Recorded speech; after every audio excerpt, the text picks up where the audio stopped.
There's a quiet assumption people make in today's world. If someone isn't visible, they must be insecure. If they're not posting their face, their life, their achievements, something must be missing.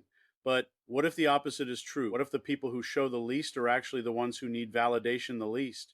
And what if empaths, the ones who understand people the most, are the very ones choosing not to be seen? And if this video makes sense to you, don't forget to like it because it helps push this message to people who actually need to hear it. We live in a culture where being seen is often mistaken for being valuable. The more attention you receive, the more important you appear. The more reactions you get, the more real your life begins to feel, not just to others, but even to yourself. Over time, this creates a subtle but powerful illusion. It convinces people that visibility is proof of worth, that if something isn't being noticed, it somehow matters less.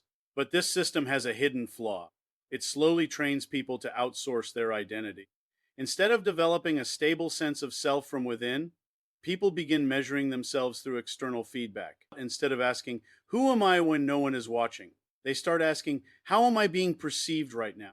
And that shift is not small, it's psychological. Because the moment your focus moves outward like that, you stop living from your internal experience and start adjusting yourself for external approval. You begin filtering your personality, curating your behavior, editing your life into something more acceptable, more likable, more visible. And without realizing it, you move away from authenticity and closer to performance. That's the trade most people don't even realize they're making. But empaths tend to notice it. They sense how quickly attention can become addictive, how easily identity can become dependent on reaction. And once they see that pattern clearly, they don't rush toward it. They hesitate. Not because they lack confidence, but because they understand the cost of tying your self-worth to being seen. Empaths don't just see content, they feel intention. Where most people scroll past a photo, a caption, or a video without thinking too deeply about it, an empath often picks up on what's underneath. Because for them, it's never just about what is being shown. It is not so about why it's being shown. Where others see a simple post, an empath may sense the emotional need behind it, the quiet desire to be noticed, the unspoken request for validation, the subtle comparison woven into presentation, the performance that hides inside what appears to be authenticity. And this awareness isn't something they turn on and off. It's automatic. They read tone. They notice energy. They feel emotional signals most people overlook. And once you start seeing social media through that lens, it stops feeling light and casual. It starts feeling layered. Every post begins to carry meaning. Every interaction starts to feel like an exchange. Not necessarily fake, but emotionally loaded. Because underneath the surface, there's often a transaction happening, attention for approval, visibility for reassurance, expression for reaction. And empaths feel that dynamic in real time. For someone who already processes emotions deeply, this constant exposure becomes overwhelming. It's not just scrolling anymore, it's absorbing intentions, absorbing energy, absorbing emotional signals from dozens, sometimes hundreds of people. And over time, that builds up, not as obvious stress, but as quiet exhaustion, the kind that doesn't come from doing too much, but from feeling too much too often without pause. Here's what most people don't realize. For an empath, visibility isn't neutral. It's not just posting or being seen in a simple, harmless way. Because the moment you become visible, you also become interpretable. And being interpreted is never clean. It's filtered through other people's minds, their insecurities, their experiences, their assumptions, their mood, which means every time something is shared, it doesn't stay pure. It enters multiple psychological spaces at once. It becomes part of someone's comparison, someone's jealousy, someone's silent judgment, someone's projection, someone's misunderstanding. And most people don't think about this. They post and move on. But empaths don't experience it that way. They feel the weight of those unseen reactions, not individually, but collectively. It's like an invisible pressure, not loud enough to notice instantly, but strong enough to drain you over time. And this is where people get it wrong. They assume empaths avoid visibility because they're insecure. But it's not about weakness, it's about a war. Ennis. Empaths understand something others overlook. That attention is not always light, and being seen is not always safe emotionally. So instead of asking, why don't they post more? A better question is, how much are they consciously choosing not to absorb? Because sometimes not showing yourself isn't about hiding. It's about protecting your mental and emotional space from becoming overcrowded with other people's perceptions. Most people build an image, not necessarily fake, but carefully shaped, adjusted, curated, designed to be seen in a certain way. Empaths, on the other hand, tend to move differently. They are less interested in building an image and more focused on protecting a reality that feels consistent inside them even when no one is watching. That's the real difference. Because the moment your identity starts depending on reactions, likes, comments, approval, attention, validation, you slowly begin losing control over it. Your sense of self stops being anchored internally and starts shifting externally. And when that happens, something subtle but powerful breaks. Your confidence is no longer stable. It rises when people respond positively and drops when. Not that. Your peace is no longer fixed. It becomes negotiable, dependent on how the world is reacting to you on a given day. And your self worth slowly turns into something public, something measured, something observed, something influenced by people who don't even know you deeply. That's a fragile way to exist, even if it doesn't feel like it at first. Empaths often sense this risk early, not always through logic, but through emotional awareness. They can feel how quickly identity becomes unstable when it is constantly exposed to external feedback. So instead of leaning into that system, they step slightly away from it, not completely disconnected, not emotionally absent, just less dependent. They choose something most people don't notice as a choice at all. They choose to exist without constant feedback loops, without needing every moment validated, without needing every expression approved, without turning identity into something that must be continuously confirmed by others. And in that space, something important begins to form: a quieter sense of self, a more grounded identity, one that doesn't shift every time attention shifts, and that is where real psychological stab. Ability starts to appear. As empaths grow, something quiet but significant begins to shift inside them. Clear's throat, it doesn't usually happen suddenly. It happens through experience, reflection, and emotional learning over time. And because of that, they don't become distant from people. They become selective with access. There's a difference. Distant means disconnected. Selective means intentional. They start realizing something most people rarely pause to consider. Not everything meaningful needs exposure. Some moments lose their depth when they are turned into content. Some emotions lose their purity when they are turned into performance. Some experiences become less real when they are constantly observed instead of lived.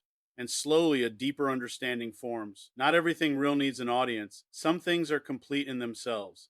They don't need validation, documentation, or external confirmation to matter. And perhaps the most important realization of all: not everything sacred survives being seen too often, because the more something is exposed to outside interpretation, the more it becomes shaped by opinions, assumptions, and projections. And empaths feel that shift very clearly.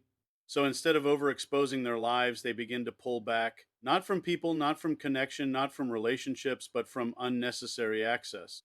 They start deciding what belongs in the private space of experience and what, if anything, belongs in the public space of perception. This isn't isolation, it's refinement. A way of filtering what deserves attention from others and what deserves to remain untouched, unedited, and fully experienced. And over time, this becomes a form of emotional intelligence because they begin to understand that privacy is not emptiness, it is protection. Protection of peace, protection of meaning, protection of experiences that lose something the moment they are turned into performance. So when empaths become more private as they grow, it's not because they are pulling away from life, it's because they are choosing to keep certain parts of life intact.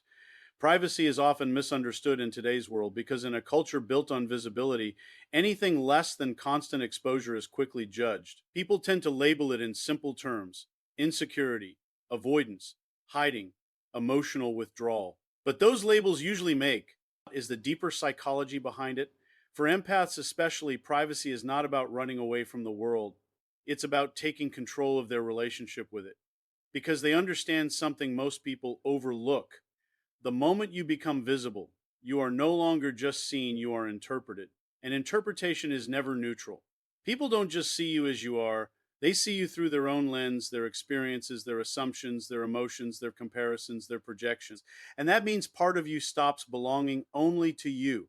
This is where privacy becomes important, not as a defense mechanism, but as a conscious decision.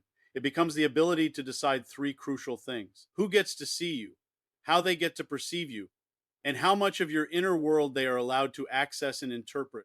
That level of control changes everything, because instead of being constantly open to interpretation from everyone, you start choosing where your energy, identity, and presence are placed. And that's not fear, it's awareness. It's not avoidance, it's discernment. It's not hiding, it's psychological maturity. Empaths often arrive at this understanding through awe experience. They realize that unlimited access doesn't create deeper connection, it often creates distortion.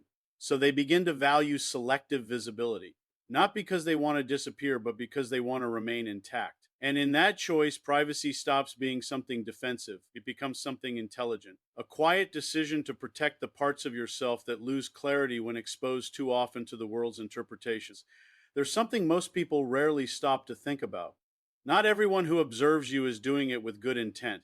In a world where visibility is constant, observation becomes automatic. But intention behind that observation varies deeply. Some people don't watch you to understand you, they watch to compare themselves with you. Others are not observing to connect, they are observing to compete quietly. And some are not even interested in your story at all. They are looking for cracks, weaknesses, inconsistencies, subtle things they can use, judge, or mentally score. And this is the part most people ignore until experience teaches it to them directly. Empaths, however, tend to feel this layer more intensely, not because they are paralyzed, annoyed, but because they are perceptive. They pick up on emotional undercurrents that others often overlook.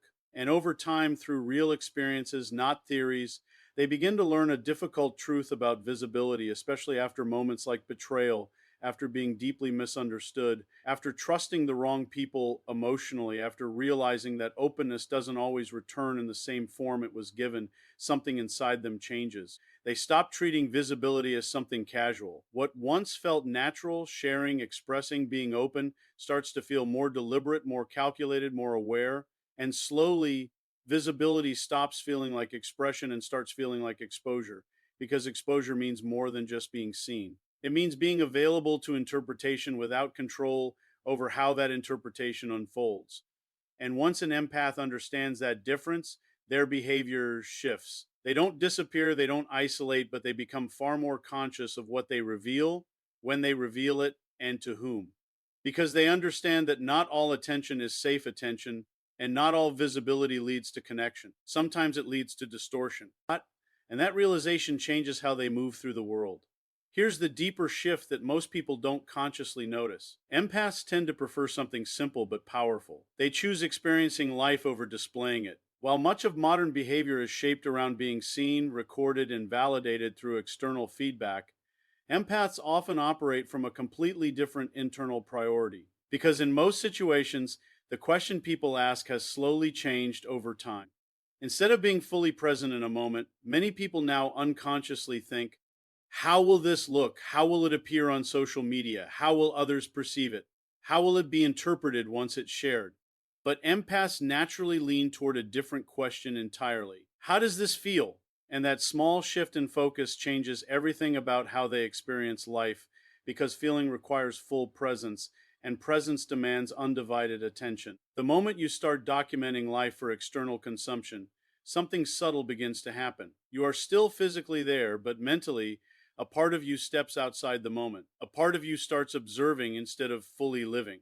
You begin framing the experience instead of fully dissolving into it. And empaths are often sensitive to this internal split. They can feel when attention is divided between experience and performance, when life is no longer just being lived, but also being managed for perception.